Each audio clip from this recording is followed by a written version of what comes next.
Olá!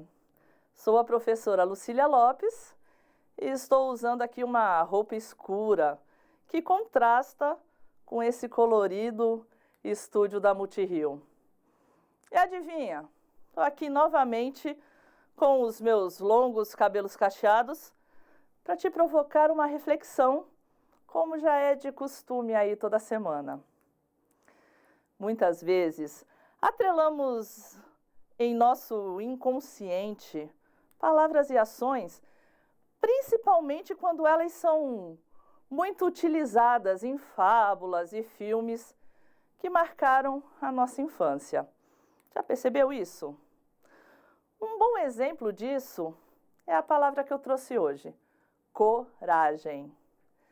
Parece que quando falamos essa palavrinha mágica, ela sempre traz junto uma aventura, uma imagem de superação física, ou até mesmo algo relacionado a vencedores. Aliás, relacionado à imagem que criamos de vencedores. Imagem essa que nem sempre condiz com a realidade, com o que vemos na verdade. Mas voltando à imagem infantil que muitos de nós carregam aí na memória da infância, coragem é sempre parceira de vitórias, de príncipes ou até mocinhos vencedores. Só que já faz tempo que essa desconstrução vem sendo feita e com razão, né? Pelo amor, hein? Porque muitas vezes pessoas e situações supostamente julgadas como frágeis são as mais corajosas que vamos conhecer na vida real. Aliás, para estar vivo e se expor diariamente à loucura que a vida moderna se transformou, é preciso de muita coragem e empenho, não é verdade? Você não concorda comigo? Mas quero aqui, primeiro, citar a coragem institucionalizada. Sabe aquela que era geralmente destinada aos homens? Meu marido tem uma frase ótima que marcou a infância dele lá no interior do país. Tudo bem, no século passado, mas marcou. Geralmente, os mais velhos diziam aos meninos, em determinadas situações: "Te atipa, menino!" Algo que podia significar: "Se endireite, menino! Vá! Coragem!" Quase uma ordem de incentivo. Naquela época, um homem mais velho sabia muito bem que as personalidades que demonstrassem medo seriam presas fáceis nas disposições sociais que se impunham na época e na região. Quer dizer, um homem medroso seria facilmente aniquilado e jamais conseguiria se sobressair em qualquer ofício, nem em qualquer situação em que outros homens o observassem e o julgassem publicamente. Talvez venha daí esse inconsciente coletivo da coragem ser atribuída ao valente homem que não foge dos perigos reais da vida e de seus inimigos. Vamos observar um poema, o trecho de um poema chamado A Coragem, e já que a gente foi ali para o antigo, esse poema é de Olavo Bilac. Ele deixou registrado esse tipo de entendimento do homem corajoso que a gente estava falando aqui. Vem comigo. Não sejas nunca medroso. Fraco, embora tem coragem. Para fazer a viagem da vida sem hesitar, é preciso de alma forte, sem ostentar valentia, dominar a covardia, para o perigo enfrentar. Não tem medo quem caminha com a consciência tranquila. Quem o inimigo aniquila com a força da razão. Não abuses da bravura, não afrontes o inimigo, não procures o perigo. prega o amor e prega a paz. Já era, por si só, corajoso se entender fraco, dominar a covardia. Mas vinha junto outro desafio, percebeu? Percebeu pelo texto do Olavo Bilac? Para não ter medo, precisamos de consciência tranquila. Aí ficou mais difícil ainda, né não? Talvez uma onça na selva seja mais fácil do que isso, hein? Bom, brincadeiras à parte, o que se segue é que em tudo tinha um desafio. Tudo era uma competição. Eu disse era? Infelizmente, acho que ainda é. A vida ainda se mostra uma competição bem injusta. Afinal, com ou sem coragem, o cumprimento dos deveres, muitas vezes inalcançáveis e injustos, batem a porta sem nenhum tipo de cerimônia. E posso garantir que não é fácil para ninguém, hein? Nem para os medrosos, nem para os corajosos. Alguns sábios pensadores poderão dizer que obstáculos são necessários e por si só nos fazem progredir, evoluir, renovar o que já não se adequa. Que sem dificuldade não há troféu, não há empenho, não há superação nem aprendizado. Será?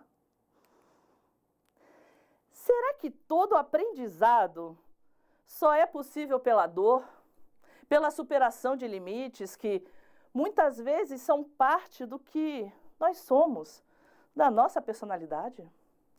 Será que precisamos mesmo sair para um embate de tudo que não é confortavelmente parecido com o que já conhecemos? A escritora mineira Henriqueta Lisboa tem uma poesia que exemplifica bem o que estamos refletindo aqui. Acompanhe um trechinho de um diálogo do texto chamado Tempestade. É um texto infantil, mas olha só como ela trata a coragem nesse texto. Vem comigo. Menino, vem para dentro. Olha a chuva lá na serra. Olha como vem o vento.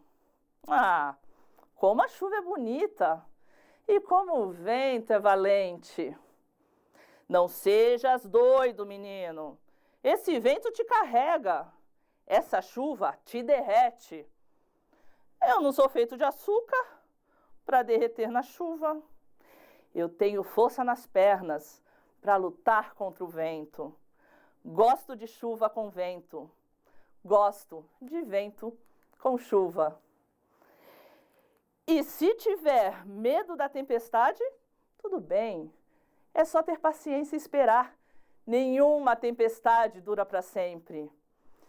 E geralmente, depois de um dia ruim, de um dilúvio sombrio, o sol se apresenta ainda mais brilhante e cheio de novas possibilidades.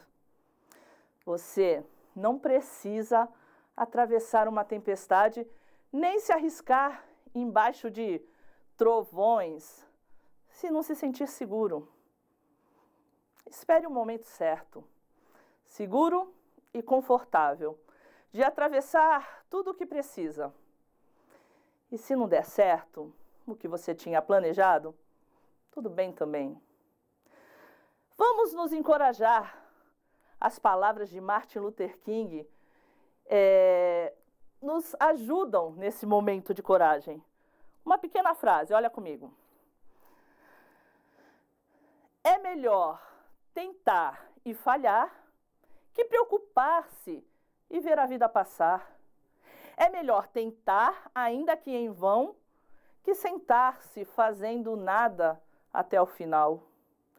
Eu prefiro na chuva caminhar que em dias frios em casa me esconder. Prefiro ser feliz, embora louco, que em conformidade viver. E você? O que prefere? Dias ensolarados e coloridos ou dias sombrios, mais reflexivos, chuvosos? Que tal um desafio bem artístico para esse tema, hein? Desenhe a mesma paisagem em 2 quadros diferentes. Paisagens iguais, hein? No primeiro quadro, utilize cores diversas, todas as que você conseguir com o material que você tiver. No segundo quadro, utilize apenas tons de cinza, com lápis de escrever, com um grafite aí, vários tons de cinza que você conseguir. Todos os elementos do desenho somente em cinza.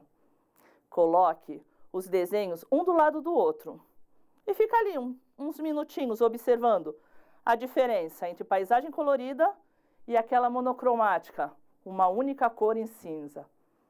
As duas têm o seu valor e o seu momento de apreciação. Utilize os 2 quadros para decorar um cantinho especial que você tiver aí no seu quadro, no seu quarto.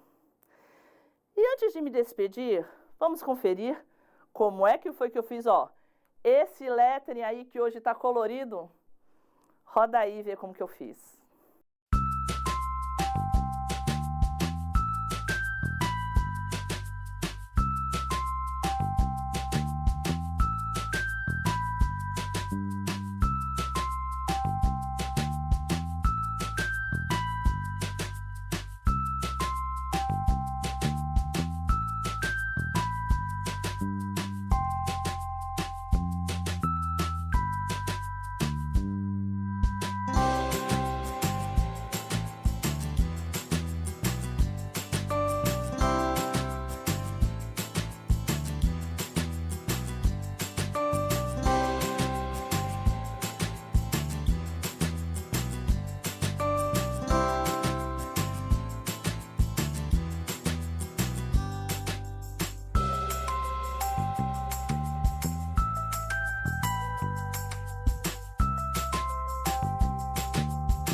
Nenhuma tempestade pode nos barrar, pode nos assustar, pode interromper o nosso processo. Coragem. A vida é uma doce jornada, acredite. E eu estarei aqui e tenho um combinado com você. Te encontro na próxima semana. Até!